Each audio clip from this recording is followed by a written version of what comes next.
નમસ્કાર, ગ્રાઉન્ડ રિપોર્ટમાં આપનું સ્વાગત છે। હું છું આપની સાથે સંધ્યા। મોડા ચોમાસાએ પહેલા મોટી છલાંગ લગાવી હતી અને હવે છેક મહારાષ્ટ્ર સુધી પહોંચી ગયું, પરંતુ હવે બદલાઈ છે ચોમાસાની ચાલ। મહારાષ્ટ્રમાં સ્થિર થઈ ગયું છે ચોમાસું, જેને ધરતીપુત્રોના ધબકારા વધારી દીધા છે। શું હવે રાજ્યમાં મોડું ચોમાસું બેસશે?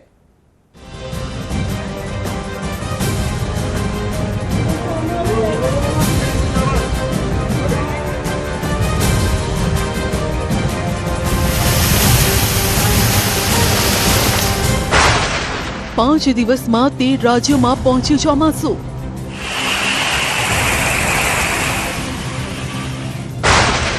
महाराष्ट्र में ચોમાસાએ मारी ब्रेक।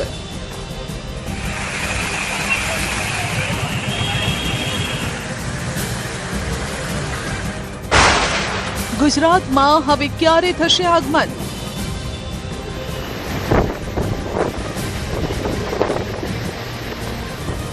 देश में दक्षिण पश्चिम ચોમાસું ઝડપથી આગળ વધી રહ્યું છે।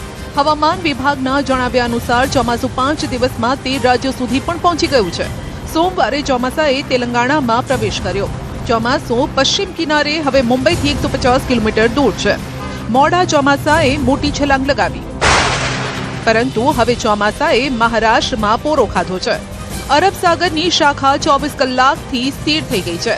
ચોમાસું હજુ પણ ગુજરાતથી અંદાજે 250 કિલોમીટર દૂર છે। બીજી તરફ બંગાળની ખાડીની શાખા આગળ વધી છે। સિક્કિમમાં ચોમાસાની એન્ટ્રી થઈ ગઈ છે। ગુજરાતમાં ઉનાળાની આકરી ગરમી અને અસહ્ય અકળામણનો પ્રકોપ યથાવત છે। સામાન્ય વરસાદ બાદ તાપમાનમાં વધારો થતા અને હવાના ભેજના કારણે હાલમાં ભારે બફારો થઈ રહ્યો છે। આજે રાજ્યના કેટલાય ભાગોમાં વાદળછાયું વાતાવરણ જોવા મળ્યું। આકાશમાં છવાયા કાળા ડિબાંગ વાદળો। બનાસકાંઠાના સરહદીય વિસ્તારોમાં વાતાવરણમાં પલટો આવ્યો। આકાશમાં સવારથી જ કાળા ડિબાંગ વાદળો છવાયેલા જોવા મળ્યા। જમડા, લુણાલ, વામી સહિતના ગામોમાં વરસાદી વાતાવરણ જોવા મળ્યું, જેના કારણે ખેડૂતો ચિંતામાં મુકાયા છે। અત્યારે કાપણીનો સમય ચાલી રહ્યો છે અને તેવામાં વરસાદની ભીતિના કારણે ખેડૂતો પર સંકટના વાદળો છવાયા છે। વરસાદ પડ્યો તો ખેડૂતોને મોટું નુકસાન જવાની ભીતિ છે। અગાઉ પણ વરસાદ પડ્યો હતો અને ત્યારે ખેડૂતોને નુકસાન ગયું હતું। હાલમાં ખેતરોમાં બાજરી અને મગફળી સહિતના પાક તૈયાર હાલતમાં હોવાથી વરસાદની આશંકાએ ખેડૂતોમાં ફફડાટ ફેલાયો છે। જો વરસાદ વરસે તો તૈયાર પાકને નુકસાન થાય, જેના કારણે ખેડૂતોના મોઢે આવેલો કોળિયો છીનવાઈ જવાની સ્થિતિ સર્જાઈ છે। હવામાન વિભાગના જણાવ્યા अनुसार આગામી અઠવાડિયામાં રાજ્યના મહત્તમ તાપમાનમાં કોઈ મોટો ફેરફાર થવાની શક્યતા નથી। જો કે પ્રી મોન્સૂન એક્ટિવિટીના ભાગરૂપે રાજ્યના વિવિધ ભાગોમાં હળવાથી મધ્યમ વરસાદ કે ગાજવીજ સાથે ઝાપટાની શક્યતા છે। दक्षिण गुजरात प्रदेशना जिल्लाओं जेम के डांग, तापी, नवसारी, वलसाड और दमण, दादरा नगर हवेली में छूटो छवायो वरसाद थई शके छे। 11 जूने दक्षिण गुजरातना जिल्लाओं में छोटाउदेपुर, नर्मदा, सूरत, डांग, तापी, नवसारी, वलसाड, दमण, दादरा और नगर हवेली में छूटा छवाया स्थलोए गाजवीज साथे हळवाथी मध्यम वरसादनी संभावना छे। 12 जूनना रोज उत्तर गुजरातना जिल्लाओं में पण छूटा छवाया स्थलोए हळवाथी मध्यम वरसादनी शक्यता छे। पंचमहाल, दाहोद, महीसागर, दक्षिण गुजरातना प्रदेशनी बात करिए तो वडोदरा, छोटाउदेपुर, नर्मदा, भरूच, सूरत, डांग, तापी, नवसारी, वलसाड, दमण, दादरा और नगर हवेली। सौराष्ट्रना जिल्लाओनी बात करिए तो अमरेली, भावनगर, गीर सोमनाथ और दीवमां वरसादनी शक्यता छे।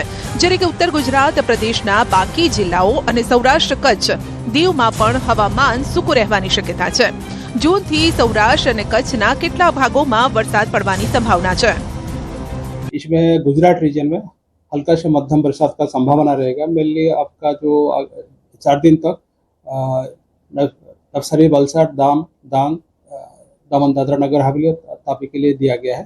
उसके आगे फिर उत्तर की तरफ और भी कुछ डिस्ट्रिक्ट का हल्का से मध्यम बरसात होने का संभावना रहेगा। और जो सौराष्ट्र कच्छ के लिए डे 5 मतलब 13 जून से हल्का से मध्यम बरसात का संभावना रहेगा दुक्का स्थानों में। वो भी जो डिस्ट्रिक्ट रहेगा मेनली जो दक्षिण गुजरात की सौराष्ट्र कच्छ की जो जिला है उसमें बारिश होने का संभावना रहेगा। अभी जो अधिकतम तापमान का बात करें तो कोई अधिकतम तापमान में कोई बड़ा बदलाव नहीं है। और कोस्टल क्षेत्र में उत्तर गुजरात और दक्षिण गुजरात की जो तटीय क्षेत्र है इसमें जो पवन का दिशा अभी है दक्षिण पश्चिम से पश्चिम दिशा से पवन चलने की स्थिति है। इसमें जो स्पीड रहेगा स्टीप प्रेशर ग्रेडियंट के कारण 15 से 20 नॉट गस्टिंग टू 25 नॉट होने का संभावना है। अहमदाबाद के लिए आज का पूर्वानुमान इसी तरह है, जनरली क्लाउडी स्काई रहेगा और जो अधिकतम तापमान है 42 डिग्री सेंटीग्रेड के आसपास रहने की संभावना है। ચોમાસાને લઈ સાનુકૂળ સ્થિતિ 15 જૂન આસપાસ જ પહોંચશે ચોમાસું। ચોમાસા પહેલા પ્રી મોન્સૂન એક્ટિવિટી શરૂ થઈ ગઈ છે, પરંતુ ખેડૂતો સત્તાવાર રીતે ચોમાસાના આગમનની રાહ જોઈ રહ્યા છે। મહારાષ્ટ્રમાં ચોમાસાએ બ્રેક મારતા ખેડૂતોના જીવ તાળવે ચોંટ્યા છે, પરંતુ હવામાન વિભાગનું માનીએ તો અત્યારે ચોમાસાને આગળ વધવા માટે સાનુકૂળ સ્થિતિ છે। बारिश का जो कारण है, अभी देखिए जो विंड पैटर्न है, south westerly to westerly wind चल रहा है और मॉइस्चर इनकर्शन भी है, इसके कारण भी बारिश हो रहा है। और जो दक्षिण पश्चिम क्षेत्रों में जो 11 जून को एक वेस्टर्न डिस्टर्बेंस आ रहा है, जो हमारा पश्चिम भारत में इम्पैक्ट होने का संभावना है। सर, अभी बारिश की क्या स्थिति है? अभी जो हमारा दक्षिण पश्चिम मॉनसून का ऑनसेट के बारे में आज जो स्टेटमेंट दिया गया है, दक्षिण पश्चिम मॉनसून पूर्वोत्तर राज्यों के बाकी हिस्सों, पूरे सिक्किम और साउथ हिमालयन वेस्ट बंगाल के कुछ हिस्सों में आगे बढ़ गया है। अगले 4-5 दिनों में स्थितियाँ अनुकूल है आगे बढ़ने के लिए। હાલ ખેડૂતોએ વાવેતર કરવું કે નહીં? 20 જૂન બાદ ચોમાસું સક્રિય થશે। હવામાન નિષ્ણાત અત્રિયા શેટ્ટીનું અનુમાન। મુંબઈમાં ચોમાસાના આગમન બાદ ગુજરાતમાં મેઘરાજાની પધરામણી થતી હોય છે। હવે મહારાષ્ટ્રમાં ચોમાસાએ બ્રેક મારી છે, ત્યારે આગાહીકારોના મતે ગુજરાતમાં 20 જૂન બાદ જ ચોમાસું સક્રિય થશે। અંબાલાલના મતે 18 થી 19 જૂનની આસપાસ દક્ષિણ ગુજરાતમાં વરસાદની સંભાવના છે, પણ સારો વરસાદ 20 જૂનથી 28 જૂન વચ્ચે પડશે। અત્રિયા શેટ્ટીનું માનીએ તો ગુરુવાર સુધી રાજ્યમાં મોટા ભાગે સૂકું વાતાવરણ રહેશે। નીચા લેવલના ભેજના કારણે હળવો વરસાદ સંભવ છે। ખાસ કરીને સૌરાષ્ટ્ર અને કચ્છના દરિયાકાંઠે હળવો વરસાદ પડી શકે છે, જ્યારે કે મધ્ય ગુજરાતમાં થંડરસ્ટોર્મની સંભાવના છે, જ્યારે ચોમાસું 20 જૂન બાદ જ સક્રિય થશે। जैसे मैंने कुछ महीने पहले भी कहा था कि गुजरात में मानसून की देरी से आगमन लग रही है, तो वो फिलहाल वो वाली पूर्वानुमान में अभी ज़्यादा फर्क नज़र नहीं आ रहा है। और क्योंकि एक बार ये वाला जो मानसून का सर्ज आया है, ये एक बार तटीय महाराष्ट्र तक पहुंचेगा, फिर उसके बाद में वापस धीमे पड़ जाएगा। तो इसलिए गुजरात की जो आगमन है वो सामान्य से लगभग 5-6 दिन की देरी से लेकर चल सकते हैं। आगमन लग रही है और फिर पूरे गुजरात को कवर करते करते जून का अंत या जुलाई 1 या 2 तारीख तक भी हो सकती है। तो इस बार अभी अगर जो मैं आज की अगर परिस्थितियां देखूं तो ऐसे लगभग वैसी परिस्थिति लग रही है, यानी कि जो दक्षिण गुजरात और दक्षिणी क्षेत्र हैं उनमें शायद अभी अगर अगले हफ्ते परिस्थितियां अनुकूल रही तो एक कमजोर करंट के माध्यम में मानसून की प्रवेश हो सकती है, लेकिन उसके बाद में फिर मानसून रुकेगा ही, तो फिर उसका आगमन में और देरी होगी और आगे बढ़ते बढ़ते फिर और डिले होगा। तो इसलिए जून के अंत तक या जुलाई की शुरुआत में, यानी लगभग 30 जून से 1 या 2 जुलाई के बीच में पूरे गुजरात को कवर करने की परिस्थितियां लग रही। 7 जून सुधीમાં લગભગ દક્ષિણ ભારતના ભાગો, પશ્ચિમ ભાગો અને કર્ણાટકના ભાગો સુધીમાં ભારે વરસાદ થવાની શક્યતા રહેશે। ધીરે ધીરે ચોમાસું આગળ વધશે અને લગભગ તારીખ 18-19 જૂન સુધીમાં દક્ષિણ ગુજરાતના ભાગોમાં વરસાદ આવવાની શક્યતા રહેશે। પરંતુ તે પૂર્વે મૃગશીર્ષ નક્ષત્રનો વરસાદ આવવાની શક્યતા રહેશે। લગભગ મૃગશીર્ષ નક્ષત્રનો વરસાદ 16 કે 17 જૂન સુધીમાં આવવાની શક્યતા રહેશે, પરંતુ લગભગ સારો વરસાદ તો તારીખ 20મી જૂનથી 28 જૂન વચ્ચે અને દેશના ઘણા ખરા ભાગોમાં 7 જુલાઈ સુધી વરસાદ પડતો રહેશે। એટલે આ વરસાદ જે છે તેની ગતિવિધિ હમણાં શરૂઆતમાં તો સારી રહેવાની શક્યતા રહેશે। દેશના કેટલાય ભાગોમાં ચોમાસું બેસી ગયું, કેટલાય ભાગોમાં પ્રી મોન્સૂન એક્ટિવિટી। દેશમાં ચોમાસાની એન્ટ્રી બાદથી મેઘરાજા આક્રમક બેટિંગ કરી રહ્યા છે। દક્ષિણ ભારતથી લઈને ગુજરાતના પાડોશી રાજ્ય મહારાષ્ટ્ર સુધી તોફાની વરસાદે હાહાકાર મચાવ્યો છે। કેટલીક જગ્યાએ તો પવનની સ્પીડ એટલી ખતરનાક હતી કે વૃક્ષો, વીજપોલ અને વાહનો પણ ફંગોળાવવા લાગ્યા। ત્યાં સુધી કે એરપોર્ટ પર પણ અફરાતફરી મચી ગઈ।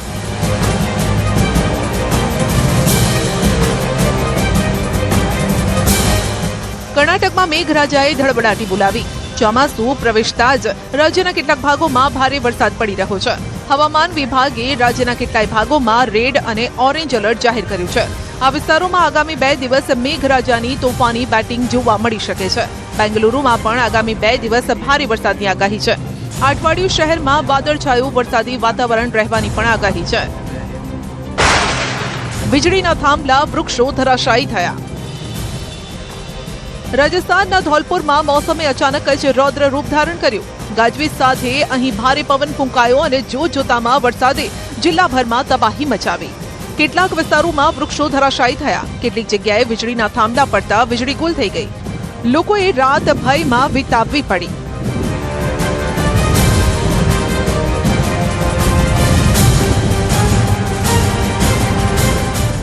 ધોલપુર કરોલી હાઈવે પર વૃક્ષો ધરાશાયી થતા થોડા સમય માટે અફરાતફરી મચી ગઈ.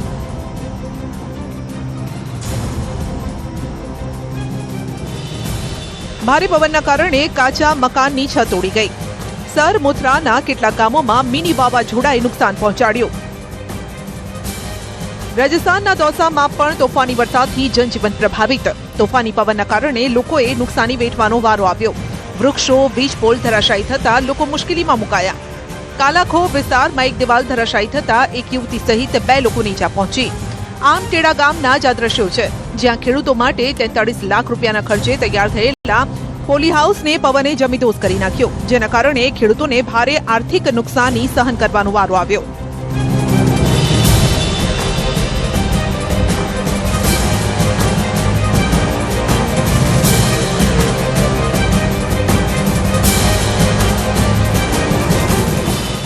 નાગોરના જાયલમાં પણ પ્રી મોન્સૂન એક્ટિવિટી જોવા મળી. અહીં ભારે પવન સાથે કેટલાય વિસ્તારોમાં વરસાદ પડ્યો. આ વરસાદ ખેડૂતોના ચહેરા પર ખુશી લઈને આવ્યો, કેમ કે જમીનમાં વરસાદના કારણે ભેજ જળવાશે, જેના કારણે વાવણીમાં મદદ મળશે. વરસાદી ગતિવિધિ શરૂ થતાં ખાતરની દુકાનોમાં ભીડ જોવા મળી. ખેડૂતો આ વરસાદને ખેતીની સિઝન માટે લાભકારક માની રહ્યા છે અને સાથે વરસાદ અને ભારે પવને કેટલાક વિસ્તારોને નુકસાન પણ પહોંચાડ્યું છે. યુપીના ઉન્નાવમાં પણ મેઘરાજાએ પધરામણી કરી. અહીં પણ ભારે આંધી સાથે વરસાદ પડ્યો, જેના કારણે 70 વર્ષીય વૃદ્ધાનું વૃક્ષ પડતા મોત નીપજ્યું. ગ્રામજનોએ ભારે જહેમત બાદ વૃક્ષને કાપીને મૃતદેહ બહાર કાઢ્યો. હાઈવે પર ભારે પવનના કારણે કેટલી જગ્યાએ સાઇનબોર્ડ પણ ધરાશાયી થયા. આ દ્રશ્યો મધ્યપ્રદેશના ખંડવાના છે, જ્યાં છેલ્લા 2 દિવસથી અનેક જગ્યાએ વરસાદી માહોલ સર્જાયો છે.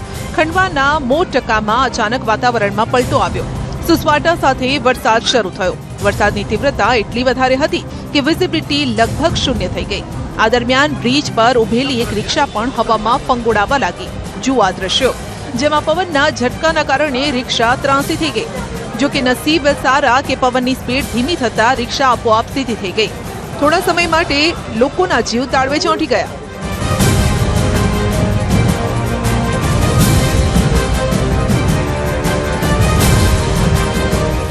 મહારાષ્ટ્રના મનમાડ શહેરમાં સતત બીજા દિવસે વરસાદી માહોલ જામ્યો. આંધી તોફાન સાથે મેઘરાજાએ દનાદન બેટિંગ કરી. ભારે પવન સાથે અહીં તીવ્ર વરસાદ શરૂ થયો. 1 કલાક સુધી વરસાદ અને પવને એટલી સટાસટી બોલાવી કે ઠેર ઠેર વૃક્ષો અને વીજ પુલ ધરાશાયી થવા લાગ્યા, જેના કારણે કેટલાય વિસ્તારોમાં વીજ પુરવઠો ખોરવાયો.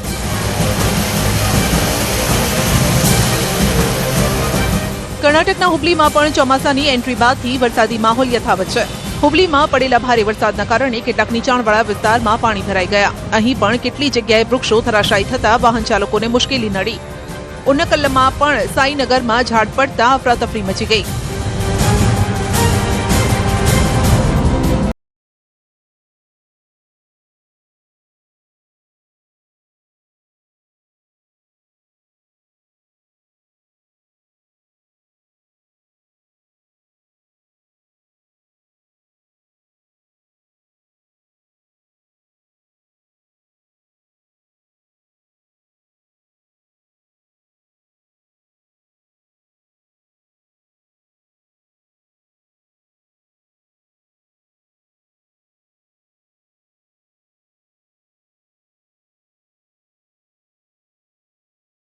ખેતરોની અંદર મગનો પાક તૈયાર છે અને તેને પણ નુકસાન પહોંચ્યું. 4 જૂને કેરળમાં ચોમાસાની એન્ટ્રી બાદ ચોમાસું તીવ્ર ગતિએ આગળ વધી શકે છે. છેક મહારાષ્ટ્ર સુધી તે પહોંચી પણ ગયું છે, પણ મહારાષ્ટ્રમાં ચોમાસાને બ્રેક વાગી ગઈ છે. હવામાન વિભાગનું માનીએ તો આગામી 2-3 દિવસ ચોમાસાને આગળ વધવા માટે સાનુકૂળ સ્થિતિ છે. હજુ પણ ચોમાસું ગુજરાતથી 250 કિલોમીટર દૂર છે.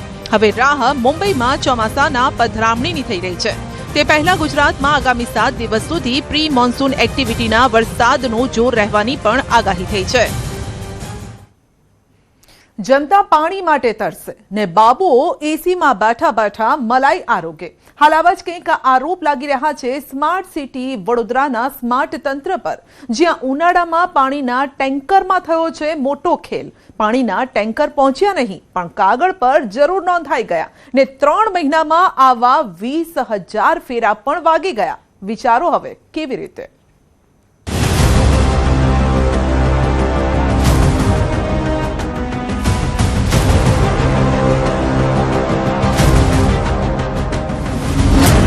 आठमता उनाड़े पानी नहीं पारायण.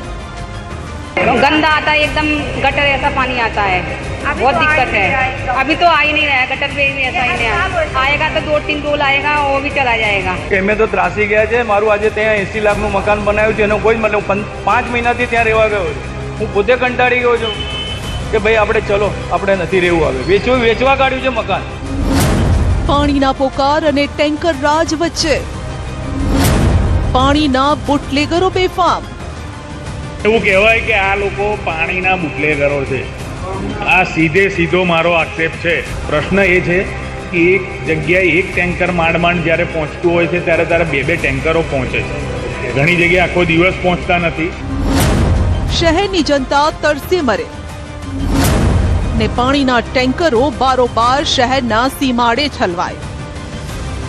જી હા, સ્માર્ટ સિટીના દાવાઓ વચ્ચે વડોદરાનો પૂર્વ ઝોન પાણી માટે વલખા મારી રહ્યો છે. એક તો સમયસર પાણી નથી મળતું અને તેમાં આચરવામાં આવ્યું છે મસ્ત મોટું કૌભાંડ. વડોદરાના પૂર્વ વિસ્તારમાં આવેલ સયાજીપુરા, સરદાર એસ્ટેટ અને નાલંદા પાણીની ટાંકીઓ અત્યારે ભ્રષ્ટાચારનું એપી સેન્ટર બની છે. જનતા પાણીના એક ટીપા માટે ટળવળી રહી છે ને બાબુઓ મલાઈ આરોગી રહ્યા છે. पहला सांभळो स्थानिकों आ समस्या. पानी कितना दिक्कत है, टैंकर मंगाते हैं, झगड़े होते हैं, और झगड़े होते हैं तो पैसा भी देना पड़ता है टैंकर का. कहाँ से टैंकर का पैसा भरे कि वो बच्चों को पढ़ावे, पैसे कहाँ से लाने का? अपने काम धंधा नहीं देके पानी के भरोसे बैठे रहे. कोई दिक्कत सॉल्व नहीं हो रही है. कितने समय से ये 5 साल से है. हाँ, गर्मी में तो और ज्यादा दिक्कत होती है. કોર્પોરેશન ઘર ઘર સુધી પાણી પહોંચાડવામાં ઊણું ઉતર્યું છે. માટે ના છૂટકે પાણીની અછત ધરાવતા વિસ્તારોમાં ટેન્કર રાજ ચલાવાય છે, કારણ કે નળમાં પાણી ઓછું અને ગંદુ આવે છે. અને જો જનતા આ અંગે કોર્પોરેશનમાં રજૂઆત કરવા જાય તો તેમને ધક્કા ખવડાવાય છે. આ પાણીનો વિડીયો છે, જો આ પાણી પીએ છે, મેં 1/4 કલાક પાણી આવે છે અને અડધો કલાક તો આ પાણી વેસ્ટ જવા દઈએ છે, અને અડધો કલાક વેસ્ટ જવા દે, એ જ પાછી 15 મિનિટ પાણી આવે, એ જ પાણી મેં પીએ છે. ક્યાં જવાનું? કોર્પોરેશનનું પાણી ક્યાં કોને ત્યાં લેવા છે? આજે પાણીના બોટલા 30 રૂપિયા બોટલ થઈ ગયો છે. પેલા કોઈ ભાઈ ગયા હતા કે આ અમારા વોર્ડમાં નથી આવતું, નીચે ભાઈ પેલા ગયા હતા કે અમારા વોર્ડમાં નથી આવતું. લોકો પાણી આવે છે, ચેક કરીને જતા રહે છે, પણ એનું કોઈ સોલ્યુશન લાવતા નથી. કાગળ પર ચાલી રહ્યા છે ટેન્કર. લાખો રૂપિયાનું ટેન્કર કૌભાંડ. જી હા, જનતાને તરસે મારવાનો જાણે પરવાનો લઈને બેઠેલું વડોદરા કોર્પોરેશન તંત્ર ચોખ્ખું પીવાનું પાણી નથી આપી શકતું, પણ કાગળો પર ટેન્કરો બતાવી ખિસ્સા જરૂર ગરમ કરી રહ્યું છે. ને આ ફક્ત આક્ષેપ નથી, પુરાવા સાથે કોંગ્રેસના કોર્પોરેટરે આ અંગે રજૂઆત પણ કરી. વોર્ડ નંબર 15ના કોંગ્રેસના કોર્પોરેટર આશીષ જોશીએ મ્યુનિસિપલ કોર્પોરેશનના ચીફ ઓડિટરને ટેન્કરના જીપીએસ લોકેશનના પુરાવા આપ્યા ને જવાબ માંગ્યો કે લોકોને પાણી જ નથી મળતું તો 61 લાખના બિલ બન્યા કેવી રીતે? કયા આધારે પાણીના ટેન્કરના લાખોના બિલ પાસ કરવા માટે મુકાયા?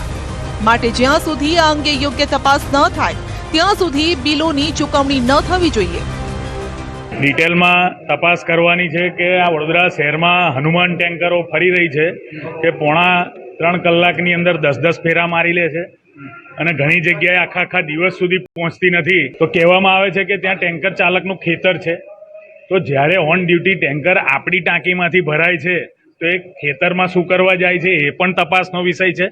એટલે તમામ મોટે જવાબ તો હજુ આપી નથી શક્યા, પણ ડેપ્યુટી કમિશનરે અધિકારીઓનો ખુલાસો માંગ્યો. કોંગ્રેસના કોર્પોરેટરે જે વિગતો આપી તે અનુસાર વડોદરાના પૂર્વ ઝોનમાં નાગરિકોને પાણી પહોંચાડવા માટે છોટુ મધુકર પાટીલ નામના કોન્ટ્રાક્ટરને કામ સોંપાયું છે, જેના 39થી પણ વધુ ટેન્કરો શહેરમાં દોડી રહ્યા છે. વિપક્ષના કોર્પોરેટર આશિષ જોશીએ જીપીએસ ટ્રેકરના ડેટા સાથે ચીફ ઓડિટરને ફરિયાદ કરી છે કે ટેન્કરોના ફેરામાં વિજ્ઞાનના નિયમો પણ ટૂંકા પડે તેવી જાદુઈ ગતિ જોવા મળી રહી છે. અને આ જીપીએસ ડેટામાં જ થયો છે ચોંકાવનારો ખુલાસો. 165 મિનિટમાં એક ટેન્કરે 10 વખત પાણી ખાલી કર્યું.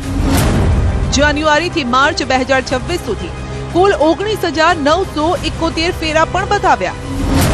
પ્રતિ ફેરા દીઠ 310 રૂપિયા લેખે 61,91,010 રૂપિયાનું બિલ મંજૂરી માટે પણ મૂકી દીધું. કેટલાક ટેન્કરોએ કોર્પોરેશનની હદ બહાર ખાનગી જગ્યાએ પાણી વેચી નાખ્યું. કહેવાય કે આ લોકો પાણીના બુટલેગરો છે. આ સીધો મારો આક્ષેપ છે કે જે ટેન્કર ચાલકો છે એ અત્યારે પરિસ્થિતિનો ફાયદો ઉઠાવી રહ્યા છે. કોન્ટ્રાક્ટરો પણ મેક્સિમમ ફેરા બતાવી રહ્યા છે. ત્યારે લોકો અત્યારે જ મારી સાથે જ સત્તાધારી પક્ષના 3 કાઉન્સિલરોએ પણ રજૂઆત કરી છે કે અમારા ટેન્કરો પણ પહોંચતા નથી. એક જ સ્થળ પર એક જ સેકન્ડના અંતરે 2 સેકન્ડના ડિફરન્સથી એક જ સ્થળ પર 2 ટેન્કર ખાલી થાય છે અલગ અલગ નંબરના. તો કહેવામાં આવે છે કે અમને 2 ટેન્કરોની જરૂર હતી. પ્રશ્ન એ છે કે એક જગ્યાએ એક ટેન્કર માંડ જ્યારે પહોંચતું હોય છે ત્યારે 2 ટેન્કરો પહોંચે છે. વિપક્ષના આક્ષેપો અને પુરાવા સામે આવ્યા બાદ મ્યુનિસિપલ કોર્પોરેશનના વહીવટી તંત્ર અને શાસક પક્ષ ભાજપમાં દોડધામ મચી ગઈ. નવાઈની વાત એ છે કે શાસક પક્ષ ભાજપના કોર્પોરેટરે પણ સ્વીકાર્યું કે તેમના મત વિસ્તારમાં સમયસર ટેન્કરો પહોંચતા જ નથી ને જનતા પરેશાન છે. ટેન્કર પણ જે વિસ્તારમાં પહોંચી રહ્યા છે અને એ પરમેનન્ટ સોલ્યુશન નથી એ, અને વહેલીમાં વહેલી તકે આનું પરમેનન્ટ સોલ્યુશન આવે પાણી માટે. જે બાપોડ જે ટાંકી છે અને જે લેવલ નથી મળતું આનો પ્રશ્ન આપણે કઈ રીતે સોલ્વ કરી શકીએ. જો કે અધિકારીઓ અને શાસકો હજુ પણ કોઈ મોટી ગેરરીતિ થઈ હોવાનો સીધો સ્વીકાર નથી કરતા, પણ ફરિયાદના આધારે તપાસની ખાતરી આપી રહ્યા છે ને કહી રહ્યા છે કે ટેન્કરોની કામગીરી ઓનલાઈન જીપીએસ પ્રણાલીથી મોનિટર થાય છે અને તેમ છતાં તંત્રને આ ભૂલ તો નજરે નથી જ પડતી. જો કે વિપક્ષે જે જીપીએસ ડેટા અને ફેરા અંગે લેખિત ફરિયાદ કરી છે, આ અંગે તપાસની ખાતરી જરૂર અપાઈ છે. જીપીએસ જે હોય છે એ સતત ચાલુ રહેતું હોય છે. જે ટેન્કર બગડે, ટેન્કરને પેટ્રોલ પુરાવવા માટે પણ જવું પડતું હોય, જે ડ્રાઈવર હોય એ જમવા માટે પણ જતો હોય, પોતાની માલિકીની જગ્યા પણ એ ટેન્કર લઈને થોડી વાર આરામ કરતો હોય. જે બાબતો ચકાસી અને પ્રાથમિક રીતે એ ચકાસી હતી અને તે બાદ કન્ફર્મેશન પણ કરવામાં આવેલ છે. આમાં કોઈ ક્ષતિ હાલ જણાવેલી નથી, પણ સતત એ લોકોને સૂચના આપવામાં આવેલ છે અને આ કોઈપણ પ્રકારની જો ક્ષતિ આગામી જો થશે તો ચોક્કસથી પગલાં લેવામાં આવશે. ટેન્કરોના ફેરા અને બિલિંગમાં જે તફાવત કે વિસંગતતાના આક્ષેપ થયા છે તે સંદર્ભે ઓડિટ શાખા અને વિજિલન્સ તપાસની સૂચના આપી આસિસ્ટન્ટ મ્યુનિસિપલ કમિશનર હાથ ખંખેરી રહ્યા છે. માનો કે સંતોષ માની રહ્યા હોય. જે મેન સોર્સ છે આજવા સરોવર અને રાયકા દોડકા ફ્રેન્ચવેલમાંથી જે પાણી આવી રહ્યું છે તેની કામગીરીમાં તેમાં શું રૂકાવટ આવે છે કે કોઈ જગ્યાએ અનિયમિતતા થાય છે તેનો પણ રિવ્યૂ કરવામાં આવી રહ્યો છે અને તેના પ્રશ્નોનું ઝડપથી નિરાકરણ કરવામાં આવશે. અને દરમિયાનમાં કોઈ ફોલ્ટ ફાઇન્ડિંગ થયો હશે અને દરમિયાનમાં કોઈ જગ્યાએ પાણીની શોર્ટેજ તો પાણીના ટેન્કરથી પણ નાગરિકોને પાણી સમયસર ઝડપથી મળી રહે તેવા પ્રયત્ન કરવામાં આવશે અને આગામી સમયમાં પાણીની કેટલી જરૂરિયાત છે તેના આયોજન અંગે પણ રિવ્યૂ કરવામાં આવશે. પણ સવાલ તો એ જ છે કે આ ભૂલ છે કે જાણી જોઈને આચરવામાં આવેલું કૌભાંડ. આ વિશે અધિકારીઓ અત્યાર સુધી ચૂપ કેમ હતા? શું તેમને આ જીપીએસ ટ્રેકર નહીં દેખાતા હોય કે પછી ટેન્કરોના એક ફેરામાં તેમની પણ ભાગબટાઈ થતી હશે કે પછી પાણીના નામે બાબુઓને પણ મલાઈ ખાવામાં જ રસ છે? જૂનાગઢ ગીરની કેરી વિદેશીઓને દાઢે લાગી છે અને એક જ મહિનામાં 550 મેટ્રિક ટનની નિકાસ. ફળોના રાજા તરીકે ઓળખાતી ગીરની કેસર કેરી માત્ર ગુજરાત અને દેશના લોકોને જ પ્રિય નથી, પરંતુ વિદેશીઓને પણ ઘેલા કર્યા છે. કેસર કેરી વિદેશીઓની પણ દાઢે લાગી છે. જૂનાગઢ સહિત સમગ્ર ગીર પંથકની ઓળખ સમાન કેસર કેરીનો ડંકો હવે વિદેશમાં પણ વાગી રહ્યો છે. 2011માં જીઆઈ ટેગ મળ્યા બાદ કેરીએ વૈશ્વિક બજારમાં પોતાની આગવી ઓળખ ઊભી કરી છે. ગત વર્ષે 856 મેટ્રિક ટનનો આંકડો વટાવ્યા બાદ ચાલુ સિઝનમાં પણ અત્યાર સુધીમાં 550 મેટ્રિક ટન જેટલી કેસર કેરીની વિદેશોમાં નિકાસ થઈ છે. હજુ પણ આગામી 15 થી 20 દિવસ સુધી નિકાસ ચાલુ રહેશે, એટલે આ વખતે ગત વર્ષની નિકાસના આંકડાનો રેકોર્ડ તૂટી જશે. આ વર્ષે યુદ્ધના કારણે ખાડી દેશો અને જાપાનના બદલે સિંગાપુરની બજારમાં ભારે માંગ છે. હાલમાં ગુજરાતભરમાં 1425 જેટલા ખેડૂતોએ ફાર્મ રજીસ્ટ્રેશન કરાવીને આ નિકાસ પ્રક્રિયામાં ભાગ લીધો છે, જેમાં જૂનાગઢ અને ગીર સોમનાથના ખેડૂતોની ભૂમિકા સૌથી મહત્વની રહી છે. ગ્રાઉન્ડ રિપોર્ટમાં અત્યારે બસ આટલું જ. રજા આપશું. નમસ્કાર.